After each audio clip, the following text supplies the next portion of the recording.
अरे बच्चों, तुम फिर आ गए। अरे थोड़ा सुस्ता तो लेने देते। कहानी सुनोगे? हाँ हाँ सुनाता हूँ भाई, कहानी भी सुनाता हूँ। अब मैं तुमको एक ऐसे राजा की कहानी सुनाता हूँ जो बहुत घमंडी था, बहुत हिंसा करता था और अभिमानी भी था। राजा श्रेणिक नाम था उसका। चलो मैं तुम्हें ऐसे ही राजा की कहानी सुनाता हूँ। एक बार एक घटना के बाद उसका पूरा हृदय परिवर्तित हो गया। एक समय की एक कथा निराली। मगध देश का राजा अहंकारी करता आखेट आ पहुंचा निर्जन गहन वन में। सेना को दे आदेश विश्राम का, करने लगा मंत्री के संग वन में विचरण। तेज प्रकाश पुंज सम जैन मुनि तप करते थे उस वन में, जिनके सर्वांग से प्रवाहित होती थी समरस धारा। राजा निकट जा पहुंचा उनके। मंत्री जी, इस रमणीय वातावरण में सूर्य के समान प्रदीप्त, निश्चल, ध्यान में लीन, ये कोई सिद्ध महात्मा लगते हैं। कौन है ये? राजन, ये महारानी चेलना तो निर्ग्रंथ गुरु जैन मुनि है। ओह, तो ये वो है गुरु रानी चेलना के, जिनके ज्ञान के अभिमान में रानी ने मेरे गुरुओं का अपमान किया था। आज उचित अवसर है प्रतिशोध लेने का, लेकिन कैसे लूं प्रतिशोध? क्या करूं? कैसे करूं अपमान इनका?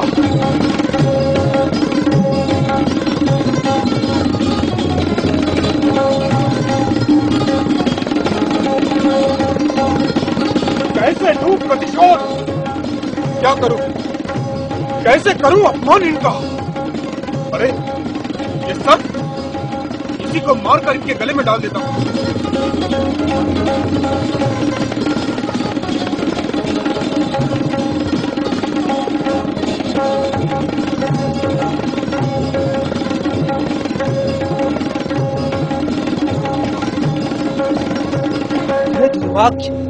राजन ने क्रोध में आकर ये क्या अनर्थ कर डाला।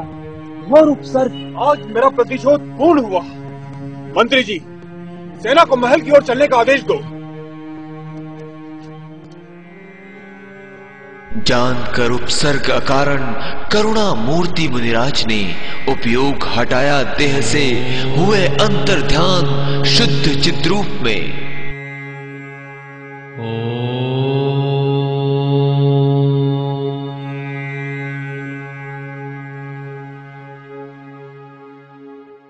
इधर गुरु का कर अपमान, श्रेणिक मिला रानी से, सारा वृत्तांत सुनाया।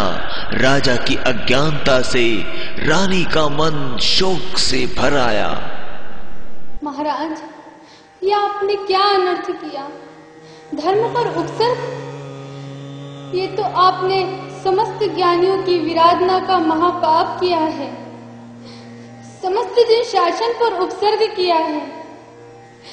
हे नाथ, एक जीन सूत्र की विराधना का फल नरक और निगोद की अपार वेदना है, तो आपने। तुम व्यर्थ ही शोक कर रही हो प्रिय। वो पाखंडी साधु तो कब का भाग गया होगा और उसने अपना सर भी गले से निकालकर फेंक दिया होगा। राजन, यह आपका भ्रम है। यदि वे मेरे पवित्र गुरु होंगे तो वे उसी स्थान पर वैसे ही ध्यान मग्न रहेंगे। अचल सुमेरु चलायमान हो जाए, पृथ्वी आकाश एक हो जाए, सागर अपनी सीमा छोड़ दे, पर धीर वीर गंभीर मुनिराज उपसर्ग में भी अपनी साधना नहीं छोड़ सकते। क्षमा भूषण दिगंबर संत तो पृथ्वी के समान अचल, सागर के समान गंभीर, वायु के समान निष्परिग्रह, जल के समान स्वच्छ, आकाश के समान निर्लेप और मेघवत परोपकारी होते हैं। वे ही मेरे गुरु हैं, अन्य नहीं। स्वामी, ऐसे वीतराग मुनि पर उपसर्ग करके आपने व्यर्थ ही अपने को दुर्गति का पात्र बनाया है। सुनकर वचन रानी के श्रेणिक का मन भर आया।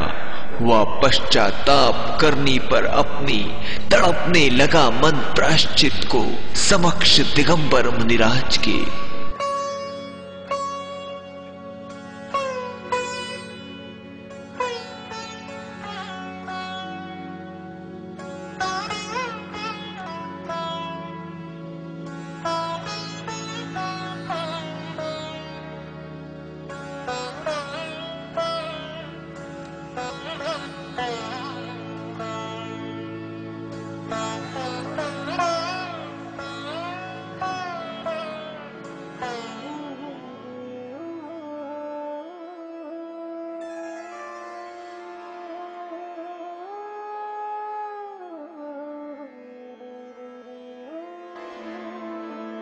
अहो, धन्य मुनि दशा, धन्य वीतराग धर्म।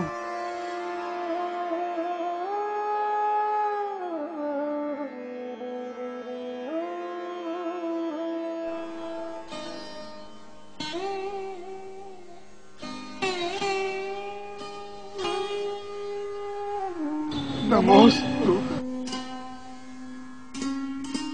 नमो।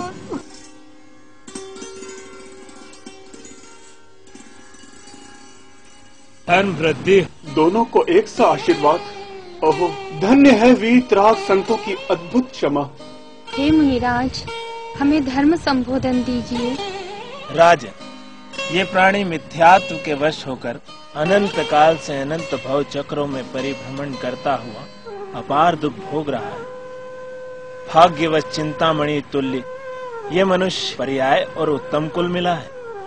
राजन, अब उत्तम अवसर आया है, जीवन क्षण भंगुर है। इसीलिए हे राजन, रत्न त्रय धर्म धारण करो। भगवान आत्मा त्रिकाल मुक्त है, उसके आश्रय से धर्म और आनंद प्रकट होता है।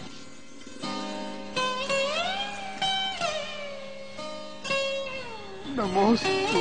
तो देखा बच्चों तुमने, राजा ने अभिमान और बदले की भावना से मुनिश्री के गले में सर्प डाला। मुनिश्री पे उपसर्ग करने के कारण उसे 7वें नरक का बंद बन गया। लेकिन मुनिश्री के प्रवचनों से उसे सम्यक दर्शन प्राप्त हुआ। इसीलिए मनुष्य को गलती का पश्चाताप करना बहुत जरूरी है। इससे वो सारे पापों से मुक्त हो जाता है। आई मेरी बात समझ में? तो चले अब, चलो चलते हैं अब। आओ आओ रे सुनो रे कहानी सुनो,